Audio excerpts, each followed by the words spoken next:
स्तन कैंसर एक बहुत ही बड़ी बीमारी है जो ऐसा माना जाता है कि सिर्फ महिलाओं में होती है। कैंसर के अवेयरनेस प्रोग्राम के तहत आज हम रेडियो जागो 90.4 एफएम के स्टूडियो में हम बात करेंगे डॉक्टर सुप्रिया तिवारी से, जो मेडिकल कॉलेज में असिस्टेंट प्रोफेसर है सर्जरी डिपार्टमेंट में। ये यहाँ पर 3 साल से हैं। सबसे पहले मैं ये बताना चाहती हूँ कि स्तन का कैंसर केवल महिलाओं में नहीं होता है। स्तन का कैंसर महिलाओं में भी हो सकता है और पुरुष में भी हो सकता है, लेकिन अगर हम 100 स्तन कैंसर के पेशेंट देखेंगे लगभग, तो 99 में महिलाएं होंगी और 1% पुरुष हो सकते हैं। तो सबसे पहली बात है कि स्तन कैंसर महिलाओं और पुरुष दोनों में हो सकता है, लेकिन बहुत ज्यादा परसेंटेज महिलाओं का है और पुरुष का कम है। डॉक्टर तिवारी, अभी एक आपने ट्यूमर की सर्जरी करी है एक महिला में, वो मैं आपसे ही जानना चाहूंगी वो कितना बड़ा ट्यूमर था और कैसे आपने उस सर्जरी को किया और वो कितना घातक था उन महिला के लिए। क्या वो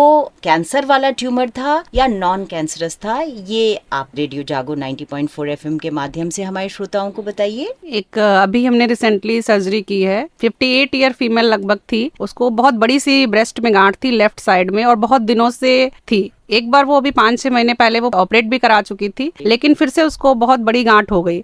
तो बहुत बड़ी थी और बहुत दिनों से थी, लेकिन उसका कहीं और भी कोई गांठ नहीं थी पूरे ब्रेस्ट में। तो हमने उसका एग्जामिनेशन कराया पैथोलॉजिकल, जिसमें एफएनएसी होती है। तो उसमें ऐसा ट्यूमर आया था जो कि कैंसर हो सकता है, लेकिन कैंसर था नहीं। मतलब हम उसको ये बोल सकते कि वो अगर बना रहता तो पेशेंट को परेशान तो करता, लेकिन आगे चल के कैंसर भी बन सकता था। तो उस ट्यूमर को हमने निकाल दिया, क्योंकि एक बार पहले भी हो चुका है और पेशेंट की एज 58 ईयर फीमेल थी। तो हमने उसकी मैस्टेक्टमी प्लान की थी। मैस्टेक्टमी का आम भाषा में बोलेंगे आंचल निकाल देना जी। तो उस तरफ का आंचल हमने पेशेंट का निकाल दिया। तो वो आंचल निकल गया तो चांस है कि दोबारा नहीं होगा, तीसरी बार मतलब नहीं होगा। और ट्यूमर भी निकल गया तो ये है कि उसको अब कैंसरस स्टेज में बदलने का चांस बिल्कुल ही नील है। किसी भी महिला के स्तन में किसी भी तरीके की कोई गांठ हो, लंप हो, सिस्ट हो, तो आप ये कैसे डिटरमाइन करते हैं, कैसे आप ये देखते हैं, क्या उनके साइंस हैं, क्या सिम्टम्स हैं, वो आप कैसे समझते हैं, कैसे पहचानते हैं? सबसे पहले तो कोई भी महिला अगर है, ब्रेस्ट में अगर गांठ है तो वो कैंसर नहीं है। और दूसरी बात है कि सबसे बड़ी बात जो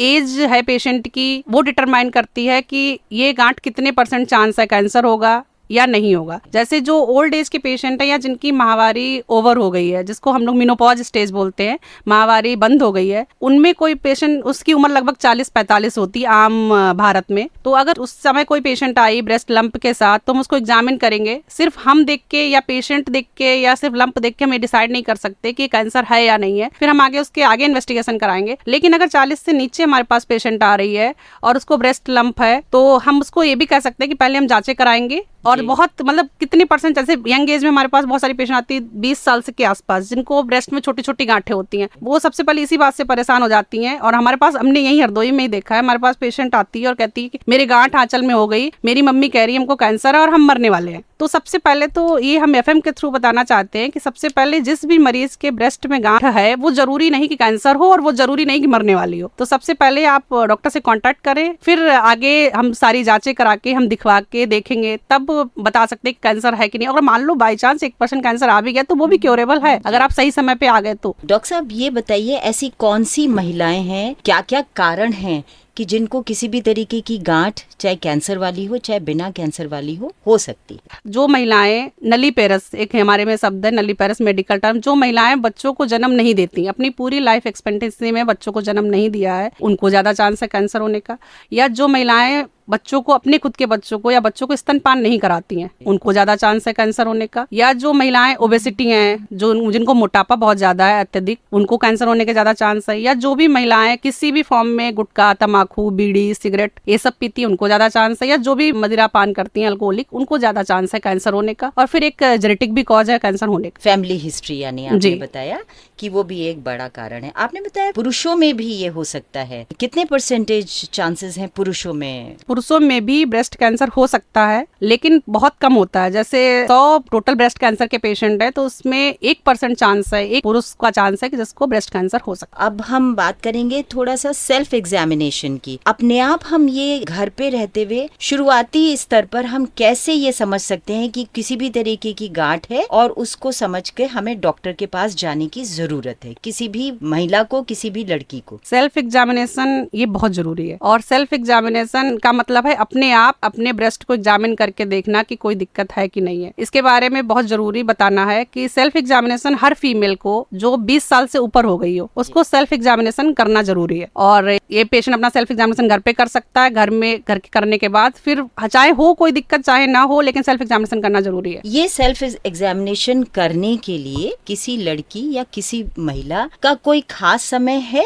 कब करना चाहिए? ये बहुत जरूरी है। सेल्फ एग्जामिनेशन जो है वो जो 20 साल से ऊपर महिला हैं और जिनकी माहवारी अभी आ रही है उनको सेल्फ एग्जामिनेशन माहवारी जिस दिन शुरू हुई है उसके 7 दिन के बाद करना चाहिए जी। क्योंकि जब माहवारी आती है तो ब्रेस्ट अपने आप में थोड़ा सा दिक्कत होती है, पेनफुल होता है, टाइट होता है, डिस्कम्फर्ट करता है। तो उस समय वो अगर सेल्फ ब्रेस्ट एग्जामिनेशन कराएंगी तो कोई ना कोई पॉइंट वो छूट जाएगा या वो सही से कर नहीं पाएंगी क्योंकि पेनफुल है। लेकिन जिन महिलाओं की माहवारी बंद हो चुकी, जो मेनोपॉज स्टेज में है, उनको कोई भी महीना की डेट याद कर लेनी चाहिए या दिन डिसाइड कर लेना चाहिए। उस महीने में हर दिन उस दिन एग्जामिन करना चाहिए। तो उनके लिए कोई फिक्स नहीं है, अपना खुद का डिसाइड कर ले हमें कब करना है। लेकिन जिनको माहवारी आ रही है उनको माहवारी के 7 दिन के बाद करना चाहिए। डॉक्टर तिवारी, हमारे श्रोताओं को बताइए ये सेल्फ एग्जामिनेशन कैसे किया जाना चाहिए? सेल्फ एग्जामिनेशन सबसे पहले अपनी प्राइवेसी मेंटेन करनी है, अपने बाथरूम में, अपने घर पे, रूम पे प्राइवेसी मेंटेन करने के बाद आप मिरर के सामने खड़े होइए और मिरर के सामने अपने आप को एक्सपोज करके खड़ा होना है जिसमें आपकी ब्रेस्ट सामने से आपको खुद को दिख जाए। तो आप सबसे इम्पोर्टेंट कि दोनों जो शोल्डर हैं उनको बिल्कुल बराबर की पोजीशन पे रखना है, एक ऊपर एक नीचे नहीं रख सकते। फिर ब्रेस्ट में देखना है कि कोई ब्रेस्ट छोटी बड़ी तो नहीं है। कभी कभी आपने देखा होगा, मतलब हर महिला को पता रहता है कि किसी किसी की जन्मजात होती है कि निप्पल अंदर की तरफ होती है, तो वो अंदर की तरफ तो नहीं है, कोई रेडनेस तो नहीं है, कोई छोटा बड़ा नहीं है, या कोई आपको कहीं पे कोई भी पैचेस फील हो रहे हैं, कोई दिक्कत लग रही है तो आप देख के बता सकती है। अगर ऐसा लग रहा है तो आप तुरंत ही लोकल डॉक्टर से संपर्क करें। फिर आप टच करके देखेंगी, अपने उंगलियों से टच करेंगी,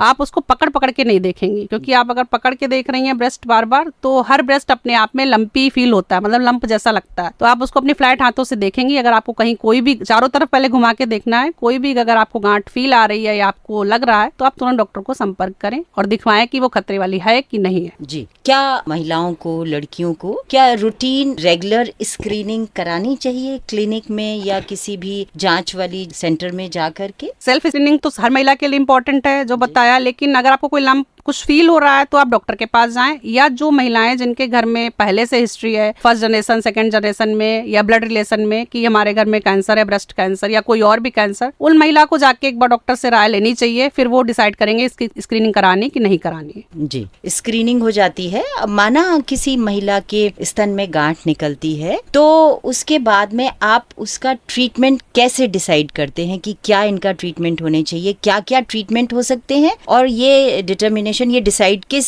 ग्राउंड पे, किस बेसिस पर आप करते हैं कि क्या क्या ट्रीटमेंट हो सकता है? सबसे पहले तो हमारे पास पेशेंट जब आती है तो सबसे पहले तो उसको काउंसिल करना है कि पहले अभी तुम्हें पता चल गया कि गांठ है और हमको पता है गांठ है, तो जरूरी नहीं कि कैंसर हो। तो सबसे पहले तो उसको साइकोलॉजिकली बहुत ही मोटिवेट करना पड़ता है कि हर गांठ कैंसर नहीं हो सकती, तो पहले तुमको एग्जामिन करना है, फिर टेस्ट कराएंगे, फिर पता चलेगा है कि नहीं है। तो अभी परेशान होना नहीं है और रेगुलरली आना है, सबसे जरूरी तो यहाँ की ओपीडी में बताना। फिर उसके बाद पेशेंट को एग्जामिन करेंगे, एग्जामिन करके देखेंगे कहाँ पे क्या कोई लंप और भी है, या एग्जामिनेशन से भी स्टेज का आइडिया लग जाता है।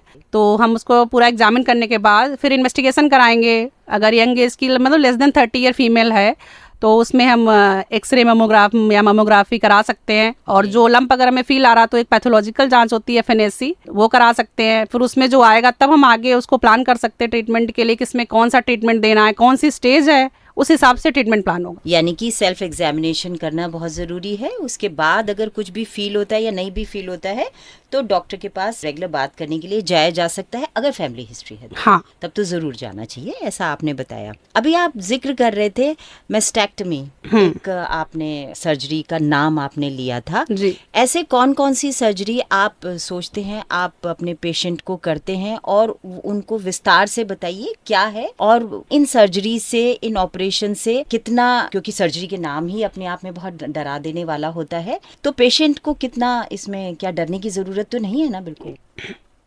ब्रेस्ट कैंसर जो है, कैंसर की कोई भी ट्रीटमेंट या कोई भी सर्जरी उसकी स्टेज पे डिपेंड करती है, और इसीलिए सारे अवेयरनेस प्रोग्राम लगाए जाते हैं, और इसीलिए इसके बारे में जागरूकता फैलाई जाती है कि जितना जल्दी हो, जितना पॉसिबल हो, हमें कम स्टेज पे कैंसर पता चल जाए तो हम उसका उस हिसाब से सर्जरी प्लान कर पाएं या उस हिसाब से उसकी जान बचाई जा सके, क्योंकि जितना आगे पेशेंट का कैंसर जाएगा उतना ही पेशेंट के लोकली के लिए दिक्कत है और पेशेंट की मतलब जान बचाने के लिए भी उतना ही दिक्कत है। तो जो पेशेंट इसको हम लोगों ने मोटा मोटा ऐसे डिवाइड कर रखा कि लोकली एडवांस है, मतलब मान लीजिए केवल ब्रेस्ट में गांठ है या आसपास के एरिया को इन्वॉल्व कर रही है और कहीं नहीं है, तो वो लोकली एडवांस है, तो उसमें या तो हम लंप भी जो गांठ है उतना ही निकाल सकते हैं या उसकी ब्रेस्ट भी निकाल सकते हैं, या मतलब जो पेशेंट का कहीं और दूसरे ऑर्गन में भी इन्वॉल्व कर चुका है, लीवर है, लंग्स है और एक्जिला में, बाकी मतलब आर्म पिट में कहीं और भी इन्वॉल्व कर चुका है, तो उसका उस हिसाब से सर्जरी प्लान कर सकते हैं। जी, आपने बताया जितनी अर्ली स्टेज पे डायग्नोज हो जाए उतना ही हमारा मैनेजमेंट भी अच्छा हो जाएगा, जी, जान भी बचा सकती है और प्रोसीजर भी कम से कम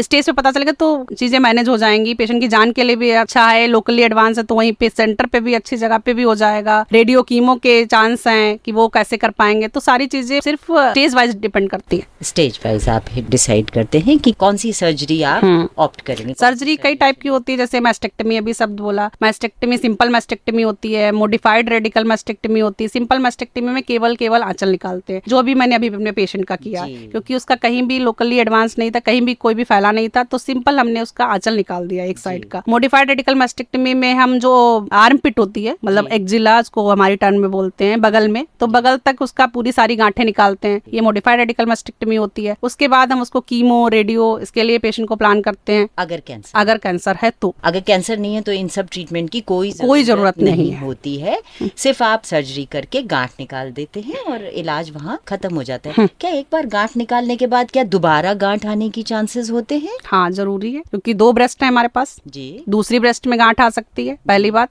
दूसरी बात, उसी सेम ब्रेस्ट में भी गांठ आ सकती है। ये बहुत कॉमन क्वेश्चन है यंग एज के पेशेंट का, जो 20 से 25 साल 30 साल के आसपास फीमेल होती हैं। एक का हम लोगों में गांठ होती है जो कि खतरे वाली नहीं होती, फाइब्रोडिनोमा, यंग एज में मोस्ट कॉमन है, लगभग हर महीने यहाँ पे 10 से 15 पेशेंट आ जाते हैं। उनका सबसे पहला क्वेश्चन यही होता है कि मैम में गांठ निकल जाएगी तो क्या दोबारा भी हो जाएगी? हो सकती है, दोबारा हो सकती है, दूसरी साइड भी हो सकती है, लेकिन कैंसर अगर है तो दूसरी साइड होने के तो चांस है ही। सेम साइड अगर मैस्टेक्टमी हो गई तो उस साइड चांस कम है, या मेटास्टेसिस हो चुका है तो रिकरेंस भी हो सकता है, लेकिन आते हैं पेशेंट, दोबारा हो सकता है। उसके लिए रेगुलर जांच बहुत जरूरी है। वो हम लोग जब उसको ऑपरेट करते हैं या कीमो रेडियो चलवाते हैं, उसके बाद हम पेशेंट को बताते हैं कितने दिनों पे आके आप जांच करा सकते हैं, और रेगुलरली आप दूसरी ब्रेस्ट का एग्जामिन करते रहिए। जी, खुद अपने एग्जामिन करते रहिए। जरा सा भी कुछ आपको महसूस होता है, कुछ फील होता है, तो आप जल्दी से अपने डॉक्टर को बात करिए और उसको आगे बढ़ाइए। डॉक्टर साहब, आपने बताया कि आप आंचल निकाल देते हैं, है ना, यानी कि पूरा ब्रेस्ट निकाल देते हैं, तो एक बार निकलने के बाद क्या उसका रिकंस्ट्रक्शन सर्जरी के बाद क्या हो सकता है? हाँ, होता है। मान लीजिए जैसे अभी जो हमने पेशेंट किया उसकी 58 एज है जी, तो उसको इतना दिक्कत नहीं है, मतलब इतना कॉस्मेटिकली प्रॉब्लम नहीं है जी, क्योंकि वो 58-60 के आसपास है। लेकिन जो यंग एज में पेशेंट में कैंसर होते हैं, कि ब्रेस्ट निकाल दी तो उनको साइकोलॉजिकली कितना परेशानी होगी, तो उसके लिए ब्रेस्ट इम्प्लांट आते हैं, तो ब्रेस्ट इम्प्लांट यूज कर सकते हैं। ब्रेस्ट इम्प्लांट की सर्जरी बड़े सेंटर पे संभव है, हमारे लखनऊ में ही संभव है, सारी मेडिकल कॉलेज में संभव है लखनऊ में, तो ब्रेस्ट इम्प्लांट करते हैं जिससे पेशेंट को साइकोलॉजिकली प्रॉब्लम ना हो। जी डॉक्टर साहब, ये तो हमने इलाज की, एग्जामिनेशन की, ये सब बात किया। अब हम बात करते हैं बचाव। क्या किसी भी तरीके के स्तन का ट्यूमर हो, सिस्ट हो, लंप हो, उनसे क्या बचाव बनाए रखने के लिए क्या कुछ किया जा सकता है? बचाव कर सकते हैं। ये ब्रेस्ट कैंसर में, ये सारी कैंसर में कुछ फैक्टर होते हैं मॉडिफाइडेबल, कुछ होते हैं नॉन मॉडिफाइबल। जो मॉडिफाइबल होते हैं उनको मतलब उनको हम मॉडिफाई कर सकते हैं, उनसे हम ब्रेस्ट कोई भी कैंसर बचा सकते हैं। हम सारे जनरल कैंसर की बात कर रहे हैं, लेकिन ब्रेस्ट कैंसर में जो मॉडिफाइबल फैक्टर है उनको हम बता रहे हैं। जो नॉन मॉडिफाइबल है उनका कोई कुछ नहीं कर सकता है, जैसे जेनेटिक, फीमेल होना। अब हम अपना जेंडर तो बदलवा नहीं लेंगे कि हम फीमेल हैं तो अपना जेंडर बदलवा लें, हमारे में 1% चांस रह जाएगा कैंसर होने का, तो ये तो नॉन मॉडिफाइबल है। फीमेल होना, जेनेटिक कॉज, ये तो नॉन मॉडिफाइबल है, इसमें कुछ नहीं कर सकते। लेकिन जो मॉडिफाइबल, जो हमने बताया ओबेसिटी, तो रेगुलर एक्सरसाइज करिए तो उससे हमारा कम हो जाए, उससे कम चांस है। सारे कैंसर होने का, ब्रेस्ट कैंसर होने का भी।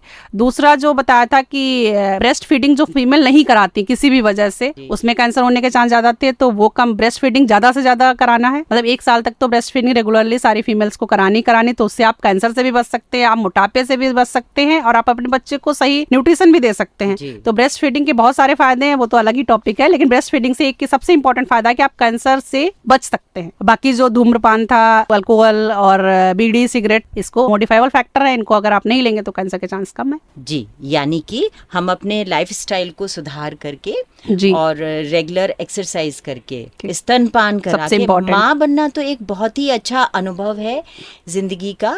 और ये एक ईश्वर ने एक महिला को, एक लड़की को, एक स्त्री को बहुत अच्छा एक अधिकार दिया है, एक प्रोविजन दिया है कि वो माँ बने, और माँ बन करके अपने बच्चे के लिए स्तनपान जरूर कराए। वो बच्चे के साथ साथ माँ के लिए भी बहुत जरूरी है। तो डिलीवरी के बाद, बच्चा पैदा करने के बाद उसके पालन पोषण के लिए उसको स्तनपान जरूर कराएं। उससे आप भी किसी भी तरीके के कैंसर से बचे रह सकते हैं। ये आपने बताया।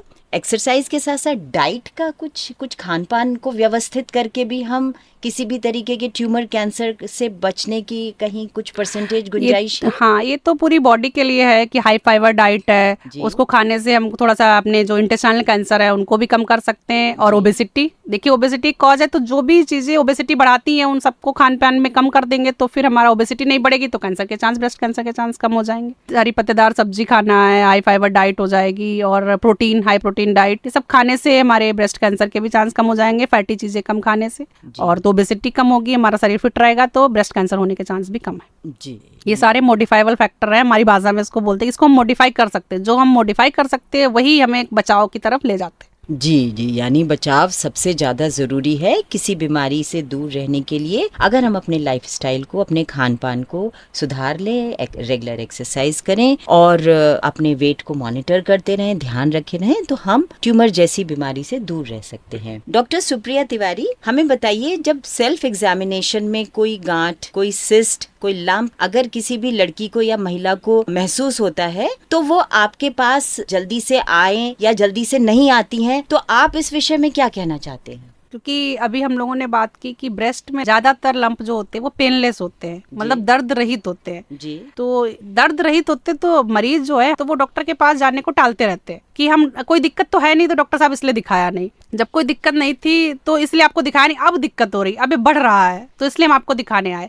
लेकिन हम बस यही संदेश देना चाहते हैं एफएम के थ्रू कि जब आपको छोटी गांठ थी, कैंसर पेनलेस ही होता है शुरुआत में, तो आपको छोटी गांठ थी, अगर वो तभी हमारे पास आते तो उनका मैनेजमेंट कुछ दूसरा होता और उनकी जिंदगी कुछ दूसरे हिसाब से मैनेज होती। लेकिन जब उन्हें दिक्कत होती तब वो हमारे पास आते, तो वो तब तक बहुत आगे स्टेज तक पहुंच चुका होता है, फिर उनका मैनेज करना मुश्किल हो जाता है और दिक्कत आगे बढ़ जाती है। तो हम सारे लोगों से यही कहना चाहेंगे, जब भी तुम्हें दिक्कत हो, चाहे ना तुम्हें गांठ फील हो रही है, तुम्हें अजीब सा लग रहा है ब्रेस्ट में, कोई भी दिक्कत जो अभी सिम्टम बताए कैंसर के वो लग रहा है, आपको परेशानी हो ना हो, लेकिन आप एक बार डॉक्टर को परेशान जरूर करिए और अपने डॉक्टर से जरूर मिलिए। जी, आपने बताया अगर सेल्फ एग्जामिनेशन में हल्की सी भी गांठ आपको महसूस हो रही है, फील हो रही है, तो इमीडिएटली एकदम से आप डॉक्टर के पास जाएं। आप डिले ना करें, देरी ना करें कि इसमें दर्द नहीं है या इसमें किसी भी तरीके का डिस्चार्ज नहीं है, किसी भी तरीके की विजिबल प्रॉब्लम नहीं है, परेशानी नहीं है। परेशानी उठने का या दर्द आने का इंतजार ना करें, एकदम से आप अपने डॉक्टर के पास जाएं, जिससे कि उसको व्यवस्थित किया जा सके, डॉक्टर इलाज तय कर सकें, जल्दी इलाज, सही इलाज। डॉक्टर सुप्रिया तिवारी, रेडियो जागो 90.4 FM के स्टूडियो में आने के लिए आपका बहुत बहुत धन्यवाद।